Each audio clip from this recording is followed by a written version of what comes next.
네, 안녕하세요, 여러분. 저는 청년경매의 완베스트입니다. 오늘의 영상은 부동산 매매 시 세금 꿀팁. 부동산을 단기 매도를 하더라도 양도세를 15%만 내고 매매를 할 수 있는 이 방법에 대해서 소개를 드려보도록 하겠습니다. 청년경매의 낙찰 사례로 설명을 드리는 게 이해하기가 편하실 것 같아서 낙찰 물건을 가져와 봤습니다. 이 물건 같은 경우에는 작년 11월 달 약 1억 7,500만 원에 낙찰을 받아서 한 달 뒤인 12월에 잔금을 모두 납부를 한 물건이고요. 위치는 서울 금천구 독산동에 있는 다세대 주택 빌라 물건입니다. 이 물건에는 후순위 임차인이 살고 계셨어요. 그래서 후순위 임차인 분에게 이사비를 일부 드리고 바로 명도를 진행한 다음에 바로 매매로 내놓은 물건입니다. 매매로 내놓은 지 한 두 달 정도 후에 매매 계약을 체결할 수 있었고 매매 금액은 1억 9,920만 원. 네. 2억에 내놨었는데 80만 원 정도를 깎아달라고 하시더라고요. 그래서 1억 9,920만 원에 매도 계약을 했고 잔금은 24년 5월 16일 날 잔금까지 모두 받아서 마무리한 물건이죠. 그래서 작년 11월에 받아서 12월 달에 잔금을 치고 5월 달에 매도 잔금을 다 쳤기 때문에 잔금 기준으로는 약 5개월이 걸린 물건이라고 생각을 하시면 됩니다. 그럼 이 물건에 대한 세금 내역을 세부적으로 살펴보도록 하겠습니다. 첫 번째는 매매가액. 여기서 말하는 매매가액이라는 거는 매도한 금액을 말하는 거예요. 네. 1억 9,920만 원에 매도를 했기 때문에 요 금액이 딱 나와 있고요. 두 번째로 필요경비라고 나오죠. 필요경비라는 거는 이 해당 부동산을 취득하는 데 들어간 총 금액을 의미합니다. 아까 1억 7,500에 낙찰 받았잖아요. 네, 근데 여기에 추가로 법무사 등기 비용이라던가 뭐 공인중개사 수수료 비용이라던가 이런 부가적인 비용이 들어가죠. 네, 이런 비용들을 추가해서 취득하는 데 들어간 총 금액이라고 생각을 하시면 되고요. 다음은 이제 매매 차익. 이 두 개를 뺀 거죠. 네, 매도 금액에서 매수 금액을 빼서 세전 매매 차익이라고 생각을 하시면 됩니다. 네, 지금 보면 세전 매매 차익이 한 2천만 원 정도 되죠. 근데 이게 만약에 단기 매도이기 때문에 그냥 양도세를 단기 매도 세율로 적용을 한다면 사실 여기에서 거의 70% 이상의 금액이 들어가서 남는 차익이 많이 없었을 텐데 네, 지금 이 표에 보시면 양도소득세 세율이 15%로 나와 있습니다. 그리고 세율은 그 해당 세율을 곱해서 15%를 곱해서 양도세가 170만 8천 원으로 나와 있는 걸 알 수 있죠. 그럼 제가 이걸 한번 곱해 볼게요. 세전 양도 차익인 이 금액에 곱하기 15%를 하면은 296만 원이 나오죠. 네, 그러면 이 양도 차익과 금액이 달라요. 그럼 이게 어떻게 된 걸까? 이거에 대해서는 제가 뒤에서 어, 차근차근 설명드리도록 하겠습니다. 결론적으로 세후 총 수익은 1,978만 원에서 세금 170만 원을 뺀 1,800만 원이 세후 총 수익이라고 생각하면 되시겠습니다. 자, 그러면 5개월 만에 1,800만 원의 세후 수익을 번 거기 때문에 이 정도면 굉장히 괜찮은 투자다라고 할 수 있겠죠. 자, 이거는 이제 양도세 세율표인데 우리가 알고 있듯이 1년 미만의 단기 양도세는 70%, 1년에서 2년 사이의 단기 양도는 60%의 양도세 중과를 맞게 되고요. 2년 이상 보유를 한 경우에만 기본 세율이 적용이 됩니다.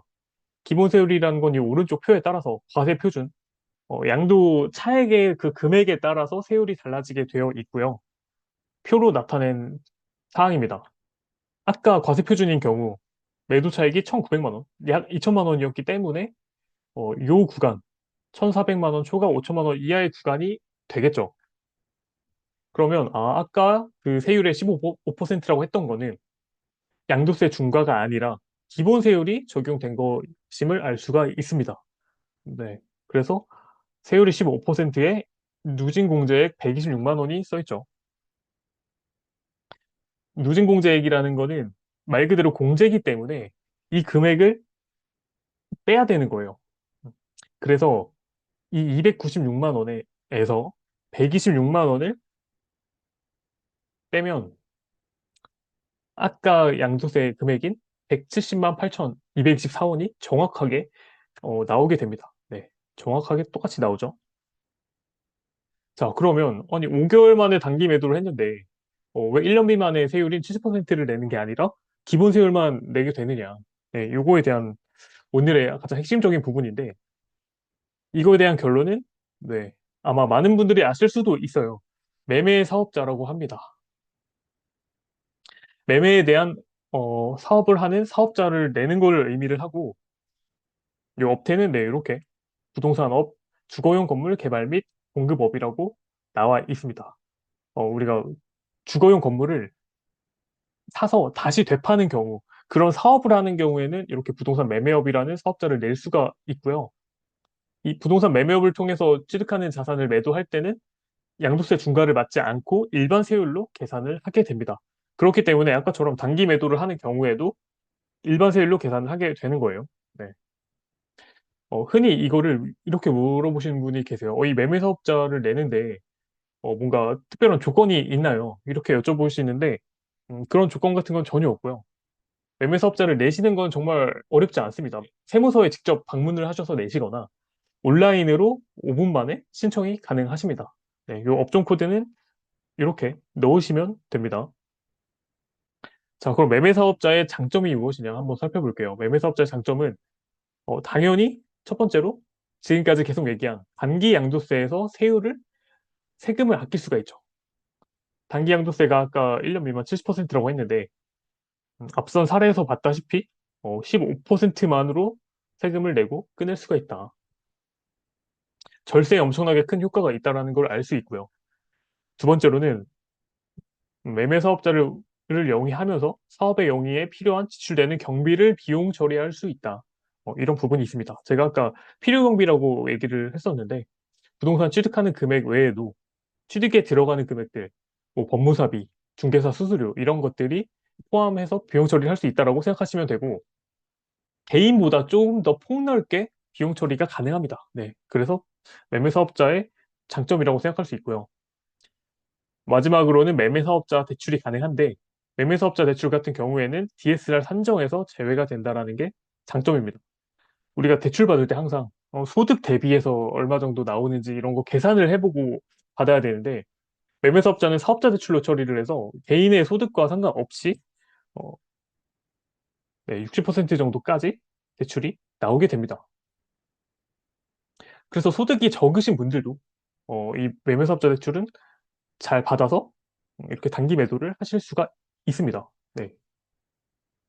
그럼 매매 사업자의 단점을 살펴볼게요. 단점 같은 경우에는 첫 번째로 개인의 주택수와 매매 사업자로 취득한 주택의 취득세, 그 주택수가 합산이 돼서 취득세를 계산할 때는 합산해서 계산을 합니다. 예를 들어 개인으로 1주택을 갖고 있는데 추가로 매매 사업자로 1주택을 취득을 했어요. 그러면 2주택으로 보기 때문에 이 다음번에 주택을 취득할 때는 취득세를 8%를 내야 하는 거죠. 네. 그래서 3주택 이상부터는 취득세의 영향으로 취득해서 매도해서 수익을 내기가 다소 쉽지는 않겠죠. 두 번째로는 조정 대상 지역에서는 기본 세율이 아니라 양도세, 중과가 적용이 됩니다. 그래서 조정 대상 지역에서 1년 미만으로 매도를 하게 되면은 매매 사업자로 진행을 했다라고 할지라도 70%의 양도세 중과를 맞게 되는 겁니다. 그럼 조정 대상 지역에서는 매매 사업자로 하는 게 실효성이 없겠죠. 네, 이익이 없습니다. 세 번째로 전용 면적 85제곱미터 이상의 물건에는 부가세가 납부가 되는데 이 부가세는 건물분의 10%라고 생각을 하시면 됩니다. 그래서 입찰하실 물건이 너무 면적이 크다라고 하면은 부가세를 낼 수 있다라는 생각을 꼭 하셔야 돼요. 네, 이 생각을 안 하고 낙찰을 받으셨다가 나중에 부가세를 추가로 내게 되면은 수익이 줄어들 수 있기 때문에 이런 부분들을 주의를 하셔서 입찰하고 낙찰을 받으셔야 하겠습니다. 자, 이렇게 매매 사업자에 대한 내용과 매매 사업자의 장단점에 대해서 설명을 드렸고, 지금이 매매 사업자를 하기에 적기인 이유에 대해서 제가 설명을 드려볼게요. 일단 첫 번째로는 매매 사업자 같은 경우에는 조정 대상 지역에서는 불가능하다라고 제가 아까 말씀을 드렸죠. 비조정 지역에서만 가능한데 사실 그렇기 때문에 과거에는 경기도랑 인천까지 다 조정 대상 지역으로 묶였었죠. 예전에. 근데 그게 23년도 1월 달에 풀렸어요. 이게 풀리면서 서울까지 조정 대상 지역이 다 풀리면서 그때부터 매매 사업자로 인한 투자가 수도권에서도 가능해진 부분이고요. 두 번째는 대출이죠. 매매 사업자가 과거에는 대출이 안 났습니다. 네, LTV가 제로였는데 60%까지 올라갔어요. 이 올라간 시기도 23년도 4월부터 대출 규제가 완화가 됐습니다. 결론적으로는 조정 대상 지역 규제가 풀리고 대출의 규제가 완화가 되면서 수도권에서도 매매 사업자를 통한 단기 매도가 단기 매도가 가능하게 된 부분이죠. 네. 그렇기 때문에 지금 이렇게 경매를 통해서 단기 매도하시는 분들이 많은 거예요. 네. 과거에는 이렇게 단기 매도를 할 수가 없었습니다. 그 매매 사업자는 기본적으로 단기 매도에 대한 수익을 위해서 하는 투자이기 때문에 경매로 접근하시는 거를 추천을 드려요. 왜 그러냐면 우리가 부동산에 시세가 있다고 한다면 뭐 시세보다 더 저렴하게 할 수 있는 방법이 흔히 금매라고 알고 있죠. 하지만 금매보다도 더 저렴하게 부동산을 취득할 수 있는 방법이 바로 경매입니다. 그럼 경매로 낙찰을 받으면 시세대로 팔아도 좋고 금매 가격으로 팔아도 무조건 수익이 남기 때문에 단기간에 높은 수익을 올릴 수 있는 투자 방법이라고 생각할 수 있습니다. 그리고 아까 말씀드렸다시피 비교적 소액으로도 투자가 가능한 물건들이 많이 있고요. 대출에 있어서도 개인의 DSR을 보지 않기 때문에 소액 투자를 하시는 분들에게도 도움이 되는 좋은 투자라고 생각하실 수 있습니다.